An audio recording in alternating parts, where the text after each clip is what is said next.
Hi guys, welcome to my YouTube channel. ಇಂದು ಮೆಣಸಿನಕಾಯಿ ಚಟ್ನಿ ಮಾಡೋಣ.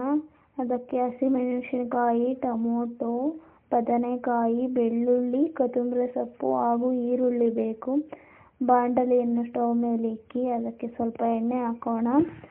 ಎಣ್ಣೆಯಲ್ಲಿ ಮೆಣಸಿನಕಾಯಿ, ಹಸಿಮೆಣಸಿನಕಾಯಿ ಹಾಗೂ ಬದನೆಕಾಯಿಯನ್ನು ಹಾಕಿ ಚೆನ್ನಾಗಿ ಕೆಂಪತ್ತುವ ಹಾಗೆ ಫ್ರೈ ಮಾಡಿಕೊಳ್ಳೋಣ.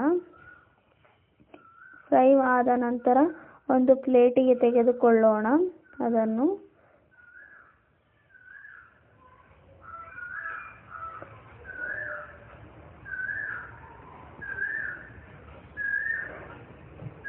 ನಂತರ ಅದಕ್ಕೆ ಟೊಮೊಟೊವನ್ನು ಅದೇ ಬಾಣಲೆಗೆ ಟೊಮೊಟೊವನ್ನು ಸಹ ಹಾಕೋಣ. ಟೊಮೊಟೊವನ್ನು ಸಹ ಚೆನ್ನಾಗಿ ಬೇಯಿಸಿಕೊಳ್ಳೋಣ. ಟೊಮೊಟೊ ಬೆಂದ ನಂತರ ಅದನ್ನು ಪ್ಲೇಟಿಗೆ ಹಾಕಿಕೊಂಡು ಈಗ ಕುಟ್ಟುವ ಸಮಯ. ಚಟ್ನಿಗೆ ಉಪ್ಪು, ಬೆಳ್ಳುಳ್ಳಿ, ಕೊತ್ತಂಬರಿ ಸೊಪ್ಪು ಹಾಕಿ ಕುಟ್ಟಿ ನಂತರ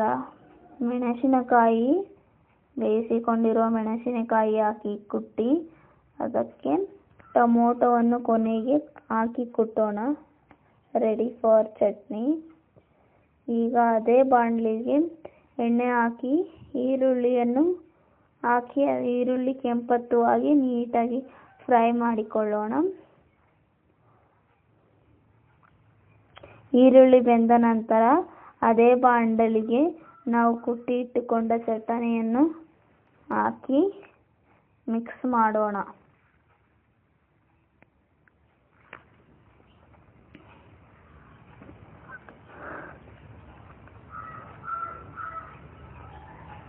ಚೆನ್ನಾಗಿ ಮಿಕ್ಸ್ ಮಾಡಿದ ನಂತರ ಚಟ್ನಿ ರೆಡಿಯಾಯಿತು.